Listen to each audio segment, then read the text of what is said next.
विवाद चलता रहता है कॉलेजियम सिस्टम को लेकर के, भाई भतीजावाद का आरोप लगता रहता है। पारदर्शिता आपको नहीं लगता इससे प्रभावित होती है? आपको लगता है कॉलेजियम सिस्टम में पारदर्शिता नहीं है?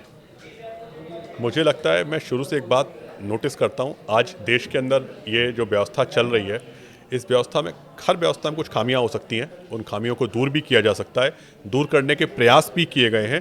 क्या इस व्यवस्था ने देश में कुछ सर्वोच्च, सर्वोत्तम और सबसे अच्छे जजेस नहीं दिए? निश्चित रूप से दिए हैं। इस व्यवस्था की खामियां कहाँ आ रही हैं?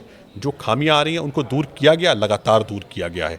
क्या कॉलेजियम सिस्टम में भाई भतीजावाद का एक आरोप लगता है? मैं इस पर बहुत लंबी डिबेट का टॉपिक है, पर एक संक्षिप्त बात कहना चाहता हूं। क्या कोई आरोपों का खंडन करने का ये सही समय हो सकता है जहां आप ये कहें कि नेता का बेटा नेता नहीं बन सकता, वकील का बेटा वकील नहीं बन सकता, जज का बेटा जज नहीं बन सकता, या एक्टर का बेटा एक्टर नहीं बन सकता, एंकर का बेटा एंकर नहीं बन सकता? तो आप क्या कहेंगे, मेरा बेटा एंकर क्यों बनेगा, मेरा परिवार एंकर क्यों बनेगा, मेरे पापा नेता है, मेरे पापा नेता क्यों बनेंगे? कुछ चीज़ इंडिविजुअल चॉइस पे छोड़नी चाहिए, पहली बात। दूसरी बात, कॉलेजियम सिस्टम में जो बहुत सारी बातें आती हैं कि इनका बेटा जज बन गया, भाई भतीजेवाज के आरोप लग रहे हैं, इन आरोपों के ऊपर कई तेजी से लोगों ने देखा है। और हम आपसे फिर कह रहे हैं एक बार बहुत जिम्मेदारी के साथ, क्योंकि ये बहुत गहन चिंतन का विषय है, इसमें अभी मैं नहीं जाना चाहता, कि इस देश के सर्वोच्च जज, सर्वोत्तम जज इसी सिस्टम ने दिए थे, और इस सिस्टम को देने के बाद इसकी खामियों को बहुत ज़्यादा दूर किया गया। आने वाले समय में एक व्यापक सुधार की दिशा में निश्चित रूप से चेंजेस होंगे, और वो होंगे और होंगे। सिस्टम से हारकर बेसहारा, गरीब, दबे कुचले लोग न्यायपालिका पर भरोसा करते हैं, वहां पर पहुंचते हैं, उन्हें क्या मैसेज देंगे आप? सिस्टम से हार चुके हैं, थक चुके हैं, कुछ नहीं हो पा रहा। मैं एक छोटा सा मैसेज ये दूंगा कि मेरा जीवन है, आज एक अधिवक्ता के रूप में मैं देश में जो भी निश्चित रूप से कार्य कर रहा हूँ, और न्यायपालिका को, न्यायाधीशों को, अधिवक्ताओं को, सबको बहुत पास से देखने का मौका मिलता है। मेरा ये कहना है कि आपका विश्वास न्यायपालिका के ऊपर जितना था उससे ज़्यादा और बढ़ना चाहिए, और होना चाहिए। इस समय भारतीय न्याय व्यवस्था दुनिया की सर्वोच्चतम न्याय व्यवस्था की तरफ बढ़ रही है। क्यों बढ़ रही है? क्योंकि आज आपके पास अधिवक्ता नहीं है, आपको सरकार अधिवक्ता मुहैया कराती है, टॉप से टॉप अधिवक्ता मुहैया कराती है, उसकी फीस भी सरकार देती है। न्याय व्यवस्था दुनिया की सबसे सस्ती न्याय व्यवस्था भारत में है। आप अपनी अर्जी लगाइए, आपकी सुनवाई हो जाती है।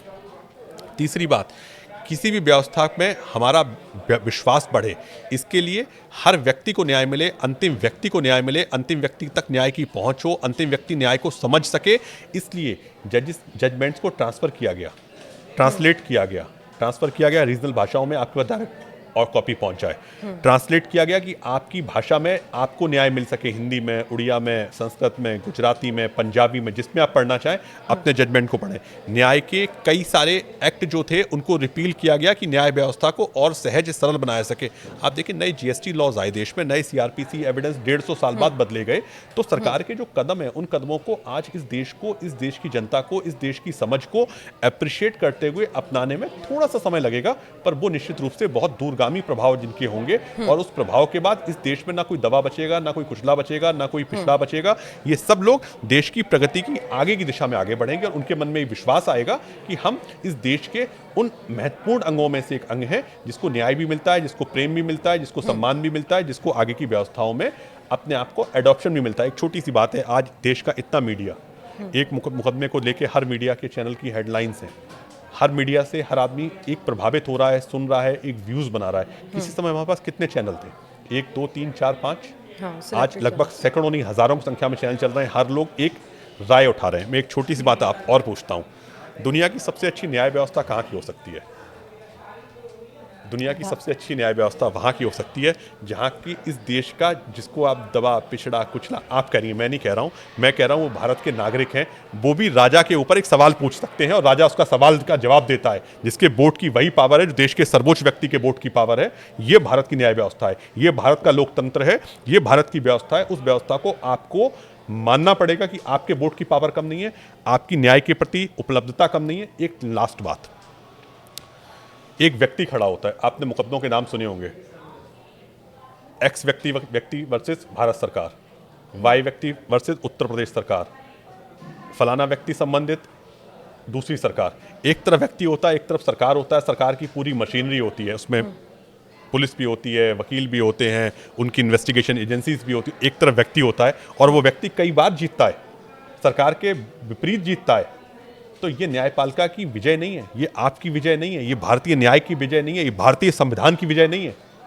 आज मैं आपसे बार बार कह रहा हूं, हृदय में जो सबसे पहले सवाल आता है कि मुझे न्याय कहां मिलेगा, आप कहते हैं कोर्ट जाएंगे, अच्छे वकील के पास जाएंगे, अच्छे पुलिस। आप हमेशा कहते हैं मुझे इन्वेस्टिगेशन, मेरी फेयर इन्वेस्टिगेशन कराइए। क्या भारत की सीबीआई, भारत की इन्फोर्समेंट डायरेक्टरेट, भारत के इनकम टैक्स डिपार्टमेंट, राजनीतिक बातों में मत जाइए, पर आप कहते हैं फेयर इन्वेस्टिगेशन कराना है, सीबीआई के पास जाइए, आप इन्फोर्समेंट डायरेक्टरेट के पास जाइए, आप इनकम टैक्स डिपार्टमेंट के पास जाइए। आप आज आप फेसलेस, इनकम टैक्स डिपार्टमेंट को फेसलेस किया गया कि कहां, जहां करप्शन शून्य की तरफ बढ़ रहा है, देश करप्शन शून्य की तरफ बढ़ रहा है। आपको इस बात को अप्रिशिएट भी करना पड़ेगा और हमें सिर्फ जागरूकता लाना है। अच्छा, आप सुशांत सिंह राजपूत केस में क्या कहेंगे? रिया चक्रवर्ती पर फैसला आया, लोगों ने ये सवाल किए कि क्या हो गया भाई, ये सब क्या है? इतने लंबे वक्त तक वो सब झेलती रही, एंग्जाइटी, डिप्रेशन, सब कुछ, और अब जाके क्या कहा जाता है कि वो कल्पित नहीं है।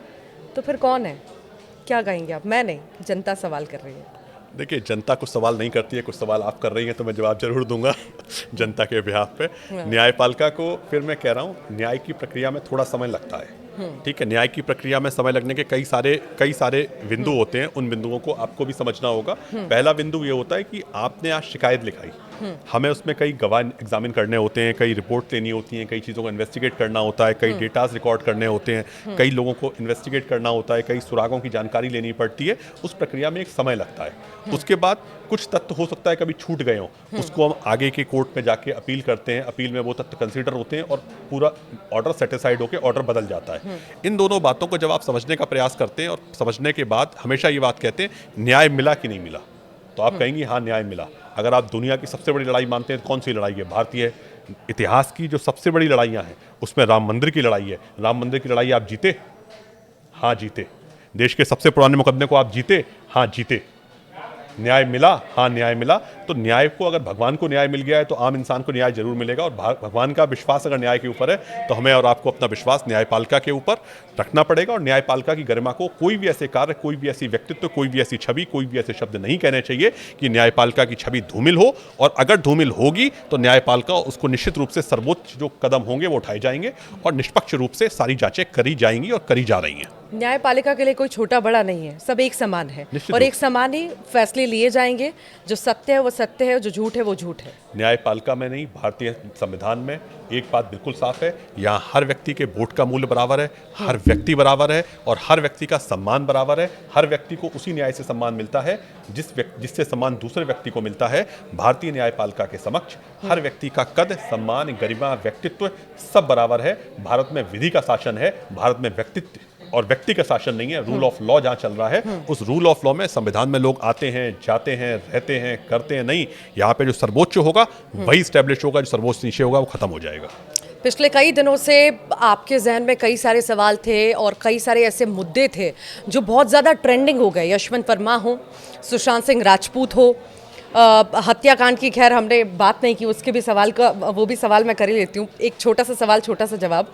हत्याकांड, ये जो हुआ, मेरठ का हत्याकांड हुआ, उसके बाद और ज़्यादा मांग उठने लगी कि कुछ कड़ाई से इस पर एक्शन लिया जाए। महिलाएं जो इस तरह के कदम उठा रही हैं, इतना क्रूर हो जाना, ये सब कर देना, कहाँ तक ठीक, इसे लेकर के आप क्या कहेंगे? थोड़ा सा पूछूंगा, क्या हुआ आप बताइए। पति पत्नी, इधर प्रेमी और पत्नी ने मिलके पति को मार दिया और उसके टुकड़े कर दिए और ड्रम में डाल दिया। अब इसको लेकर के, जैसा कि मैंने पहले ही जिक्र किया कि ये भी सवाल बार बार उठाए जाते हैं कि महिलाएं गलत आरोप भी लगाती हैं, उससे लेकर के कड़े कानून बनाए जाएं। तो ऐसे केसेस आते हैं तो उसे भी कैसे डील जो है करते हैं? देखिए, एक बात आप समझना पड़ेगा, जब आप दुनिया के सबसे बड़े मुल्क में आप रह रही हैं, उसमें एक केस, एक व्यक्ति का कैरेक्टर पूरे देश की छवि नहीं हो सकता, पहली बात। दूसरी बात, भारत में एक बहुत साफ बात है कि क्या परिस्थिति रही, क्या स्थिति बनी। भारत में एंगर मैनेजमेंट, अभी जब हम पूरी चीज़, जहाँ हमारी पूरी व्यवस्था जिस सदी में हम चल रहे हैं, 5-7 साल 10 साल की, जहाँ मीडिया है, जहाँ आर्टिफिशियल इंटेलिजेंस है, जहाँ न्यूज़ चैनल्स हैं, जहाँ डिजिटल युग हो रहा है, वहाँ हमें अपने इमोशंस, अपने कनेक्ट्स, अपने आपको रीडेवलप, रिफाइंड करना पड़ेगा। और करने के बाद जो भी परेशानियाँ आ रही हैं, क्योंकि अब देखिए लिव इन रिलेशनशिप्स को आप बात करते हैं, आप बात करते हैं तलाक को लेके बात करते हैं, आप डिवोर्स को लेके बात करते हैं, आप चाइल्ड कस्टडी को लेके बात करते हैं। आज ये सब चीज़ें देश में एक यूसीसी पर नए लिव इन रिलेशनशिप को नई परिभाषाओं में बात करते हैं। आप लिव इन रिलेशनशिप के बाद आप बात करते हैं कि लोगों के लेस्बियन रिलेशनशिप पे बात करते हैं, कई चीज़ों पे आप बात कर रहे हैं, मैट्रिमोनियल रेप पे आप बात कर रहे हैं, जहाँ कई चीज़ें अब नए बिंदु, नए विवाद, नए समाधान, नया युग में आएंगे, उनके मैनेजमेंट के नए तरीके कड़े आएंगे। कानूनों की मांग लोग कर रहे हैं। देखिए, बेसिकली यही सवाल था मेरा, आज- कड़े कानूनों की मांग कि ऐसा जहन में आ भी रहा है, तो आखिर जहन में आने के बाद ऐसी हिम्मत कैसे हो जा रही है कि कोई ऐसा कर दे रहा है और फ्रीक्वेंटली ऐसे मामले आना। मैं आपसे फिर कह रहा हूँ कि ऐसे मामले हम लोग सुन रहे हैं। एंगर मैनेजमेंट एक ऐसी चीज़ है, लड़ाई हुई, सडन प्रोवोकेशन हुआ, आपने किसी को मार दिया। लड़ाई हुई, आपने एक प्लान बनाया, शायद वो प्लान आपने टीवी से, यूट्यूब से या सोच के बनाया हो। हर अपराधी सोच के मानता है कि मैं जो अपराध करूंगा उसके बाद बच जाऊंगा, जबकि एक न्याय व्यवस्था की व्यवस्था क्या है, आपने अपराध किया है तो आप उसके लिए दंडित किए जाएंगे। ये भारतीय न्याय व्यवस्था की खूबसूरती है, और अब नए कानूनों की खूबसूरती और बढ़ गई है। तीसरी बात, अपराध करने के बाद जो आपको अपराध का बोध होता है, व्यक्तित्व में अपराध, देखिए व्यक्तित्व से अपराध हो रहा है, व्यक्ति से अपराध हो रहा है, उसका सुधार की एक प्रक्रिया है। उस प्रक्रिया को लोग अपनाते हैं, मानते हैं, समझते हैं, जानते हैं और आगे बढ़ाते हैं। व्यक्ति कभी बुरा नहीं होता, उसमें कभी अपराध हो जाते हैं, कुछ भावनाएं ऐसी होती हैं, वो सडन चीज़ें होती हैं, उसके लिए कानून से इसका निस्तारण हो जाएगा। कभी कभी मुझे लगता है किसी भी, कोई भी ऐसा युग, मैं आज दुनिया का जो सर्वोच्च युग था, अगर सर्वोच्च युग था जब राम का राज्य था, तब भी सीता माता का अपहरण हुआ। अपहरण हुआ तो मतलब अपराध हुआ। अगर उस समय एक अपराध हुआ है, तो आज भी अगर अपराध हो रहे हैं, तो अपराधों के लिए आज देखिए यूपी में क्राइम रेट देश में सबसे कम होता जा रहा है। देश के अंदर नई एजेंसीज काम करना शुरू कर रही हैं। इनका कारण क्या है? कारण है हमें हमारी व्यवस्था को और सुदृढ़, मजबूत और दंडात्मक से ज़्यादा विश्वसनीय बनाने की तरफ हमने कार्य किया है। और आपसी रिश्तों में तनाव, लड़ाइयाँ, मर्डर, स्ट्रेस जो हो रहे हैं, ये भी धीमे धीमे रिड्यूस होंगे। इनको समझने की काउंसलर्स की बहुत ज़रूरत है। विधि को बहुत मजबूत करके भी, एक बहुत छोटा सा मैं आपको एग्जाम्पल बताता हूँ जो पूरी दुनिया मानती है। भारत में दहेज अधिनियम लागू है। दहेज लेना और दहेज ना लेना अपराध है। आप बताइए, आप जहाँ नोएडा में, दिल्ली में, बॉम्बे में, कहाँ पे लोगों की एक लेविश मैरिज नहीं, लेविश मैरिज बढ़ रही है। कानून से बना के कितना रोकेंगे आप? कुछ चीज़ों में स्वप्रेरणा की जरूरत है। जब आपकी प्यार होता है तो आप कहती हैं मैं शादी में ये भी लाऊंगी, ये भी दूंगी, तुम्हारी गिफ्ट भी दूंगी, मैं। और जब तलाक हो जाता है, तलाक हो रहा होता है, तो आप कहती है ये सबसे छोटी चीज़ भी मैं वापस लूंगी क्योंकि मैंने दहेज में दी थी, वो दहेज डिमांड किए गए थे। तो एलिगेशन से पहले जहाँ हमारे मानसिक संतुलन, मानसिक प्रेम, मानसिक भावना की बात आ रही है, उसको समझना, उसको रिश्तों को समझना, और उन चीज़ों में जो नए अब चीज़ें बदल रही हैं, तो थोड़ा समय दीजिए, देश बदलेगा और सुंदर देश होगा। न्यायपालिका पे जो जहन में सवाल आप सभी के थे, ये सारे ही मुद्दों को लेकर के आपने सुने होंगे और कहीं ना कहीं संतुष्टि आपको भी मिली होगी। जो लगातार आपको कहीं ना कहीं एक संशय बना हुआ था, उन सारे सवालों के जवाब हमारे दर्शकों को मिल गए होंगे। बहुत बहुत शुक्रिया Shashank ji, Thank you so आप आए, much. आपने समय निकाला धन्यवाद और जी। हमारे दर्शकों को जानकारी भी दी। Thank you बहुत so बहुत much. शुक्रिया। नमस्कार।